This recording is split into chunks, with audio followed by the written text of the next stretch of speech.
Selamat pagi, selamat hari Minggu tanggal 7 November 2021. Selamat memulai hari ini bersama dengan keluarga dan juga memulai hari ini dalam sukacita dan juga syukur yang dirasakan di akhir minggu ini. Hari ini di hari Tuhan, hari Minggu biasa ke-32, saya ingin mengajak kita semua untuk merenungkan bacaan dari bacaan pertama secara khusus hari ini dari kitab pertama Raja-Raja bab 17 ayat 10 sampai dengan 16. Sekali peristiwa, Nabi Elia bersiap-siap lalu pergi ke Sarfat. Ketika ia tiba di dekat gerbang kota itu, tampaklah seorang janda sedang mengumpulkan kayu api. Elia berseru kepada perempuan itu, "Cobalah, ambilkan aku sedikit air dalam kendi untuk kuminum." Ketika perempuan itu pergi mengambil air, Elia berseru lagi, "Cobalah, ambil juga bagiku sepotong roti." Perempuan itu menjawab, "Demi Tuhan Allahmu yang hidup, sesungguhnya tidak ada roti padaku sedikit pun, kecuali segenggam tepung dalam tempayan dan sedikit minyak dalam buli-buli. Sekarang aku sedang mengumpulkan 2-3 potong kayu api. Sebentar lagi aku pulang dan mengolahnya bagiku dan bagi anakku. Dan setelah memakannya, maka kami akan mati." Tetapi Elia berkata kepadanya, "Janganlah takut, pulanglah, buatlah seperti yang kukatakan. Tetapi buatlah lebih dahulu bagiku sepotong roti bundar kecil daripadanya dan bawalah kepadaku. Kemudian barulah kau buat bagimu dan bagi anakmu. Sebab beginilah firman Tuhan Allah Israel, tepung dalam tempayan itu tidak akan habis, dan minyak dalam buli-buli itu pun tidak akan berkurang, sampai pada waktunya Tuhan menurunkan hujan ke atas muka bumi." Maka pergilah perempuan itu berbuat seperti yang dikatakan Elia.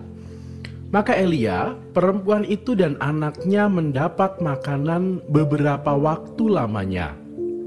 Tepung dalam tempayan itu tidak habis, dan minyak dalam buli-buli itu tidak berkurang, sesuai dengan firman Tuhan yang diucapkannya dengan perantaraan Elia.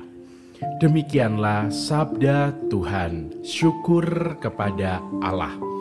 Saudari-saudara sekalian, mengawali renungan pada pagi hari ini di hari Minggu, sebuah kesempatan bagi kita semua untuk merasakan sukacita dan kebaikan Tuhan. Saya kembali ingin bercerita, bersharing tentang pengalaman saat kami punya kesempatan untuk berperegrinasi, melakukan perjalanan dari Tegal sampai ke Purworejo yang memakan waktu kurang lebih selama 5 hari waktu itu. Karena kami tidak punya uang saku dan memang tidak diperkenankan untuk membawa bekal, maka untuk makan kami harus minta ke warung-warung atau mungkin ke rumah warga. Pokoknya intinya kami harus minta gitu ya, karena membeli juga kami nggak punya uang. Pada suatu ketika dalam sebuah perjalanan, karena di pinggir jalan itu ada sebuah rumah makan Padang gitu ya. Kalau misalnya kita mencoba membayangkan situasi saat itu dalam kondisi lapar, kemudian siang hari, terus tiba-tiba ada satu rumah makan Padang yang kita tahu mereka itu selalu memajang menu mereka di sebuah lemari kaca yang pasti bisa dilihat dari luar. Dan saat itu saya melihat di sana ada berbagai macam lauk khas masakan Padang. Lalu mulai muncul inisiatif dalam diri saya untuk minta ke rumah makan itu, jangan-jangan atau semoga harapannya adalah nanti kami diberi untuk makan dan siang itu kami makan makanan Padang. Dua teman saya Waktu itu saya dengan Romo Andi dan juga Frater Patrick itu sudah ngomong kalau pasti tidak akan dikasih oleh mereka. Tapi karena sudah terlanjur pingin, maka saya mencoba. Daripada tidak mencoba kan lalu menjadi terus penasaran gitu ya. Dan saya mencoba untuk datang, mengetok pintu, kemudian mengutarakan apa yang menjadi harapan dan juga permintaan saya, yaitu minta nasi Padang untuk kami bertiga. Jawaban dari rumah makan itu adalah mereka mengatakan lauknya belum matang gitu ya, belum lengkap, maka belum bisa memberikan kepada kami. Padahal saya bisa melihat di rumah makan itu semuanya sudah ada, karena kebetulan hari sudah agak siang gitu. Kemudian dalam kesempatan lain, karena dari rumah makan Padang itu kami tidak dikasih makan gitu ya, akhirnya saya minta lagi di sebuah warung sederhana yang kalau misalnya dibandingkan dengan yang sebelumnya, warung itu adalah warung milik seorang ibu-ibu yang tidak lagi muda, kemudian sangat sederhana, sebuah warung kecil yang kayaknya juga tidak banyak yang membeli saat itu. Tetapi sikap yang amat berbeda justru saya temukan dari si pemilik warung ini. Dia memberi dengan begitu bahagia, dengan begitu sukacita, dan saat itu kami diberi makan dalam porsi yang lumayan banyak. Lalu kami makan, habis itu saat kami pamitan mau melanjutkan perjalanan, ternyata ibu itu sudah membungkuskan makanan untuk kami supaya jadi bekal di perjalanan. Sebuah hal yang bagi kami begitu berkesan, menjadi begitu terus teringat hingga sekarang, minimal untuk saya. Maka di saat saya melewati jalan peregrinasi saya dan kebetulan melewati warung itu, memori kebaikan seorang ibu dari warung sederhana ini menjadi sebuah memori yang terus terbawa hingga sekarang ini. Kalau hari ini kita bersama diajak untuk merenungkan sebuah perjumpaan antara Nabi Elia dengan seorang janda di Safrat yang saat itu hidup di dalam kondisi yang sangat memprihatinkan. Kondisinya saat itu adalah saat-saat paceklik, di mana hujan tidak pernah turun kurang lebih selama 3 tahun. Lalu orang mulai mengalami kesulitan yang teramat sangat di dalam membutuhkan atau memenuhi kebutuhan makanan mereka.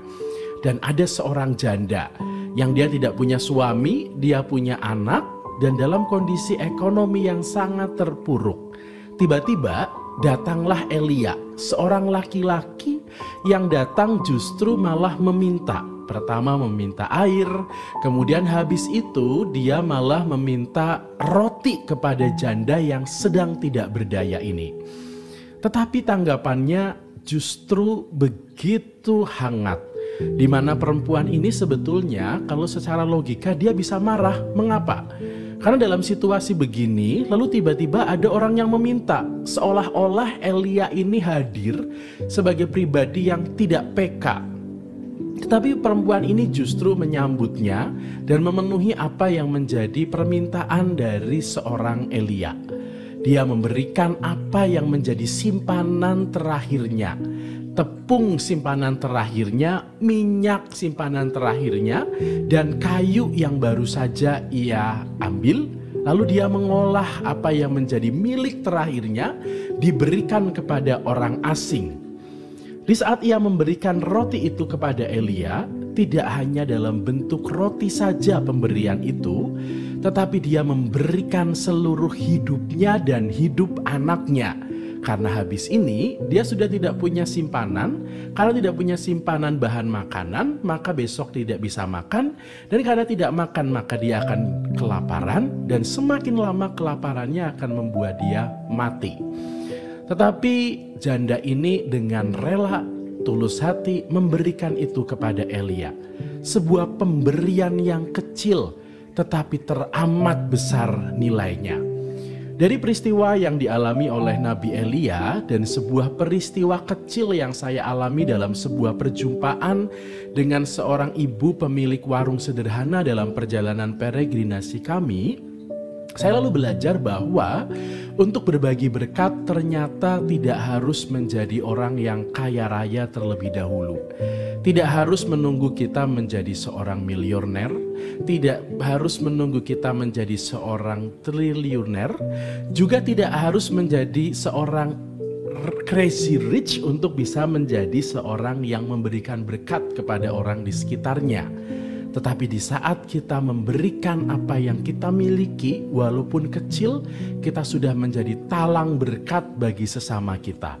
Maka semoga pagi hari ini kita semua juga bersyukur lagi-lagi atas berkat yang sudah kita terima, dan kita juga mencoba untuk membagikan berkat itu kepada sesama kita. Tidak perlu besar, tidak perlu banyak, tetapi yang terpenting adalah kita memberikannya dengan ketulusan hati. Yakinlah berkat Tuhan akan melimpah kepada kita. Sama seperti janda tadi yang setelah memberikan makan kepada Elia, lalu dia bisa terpenuhi kebutuhan konsumsi, kebutuhan makannya sampai hujan turun kembali. Semoga di saat kita punya kesempatan untuk memberi, di saat kita punya kesempatan untuk berbagi, kita juga bisa memanfaatkan kesempatan itu dengan berbagi penuh sukacita. Semoga pagi hari ini, di hari Minggu ini, kita juga bisa berbagi sukacita, berbagi kebahagiaan dengan orang-orang yang kita jumpai, khususnya bersama dengan keluarga Anda. Selamat berkumpul di dalam keluarga, selamat bercerita banyak hal dalam pengalaman selama 1 minggu ini, dan semoga dari cerita itu lalu ada banyak berkat yang bisa Anda bagikan. Selamat pagi, selamat menikmati hari Tuhan, selamat menikmati kebersamaan dan berkat dari Tuhan, dan semanggi, semangat pagi hari ini.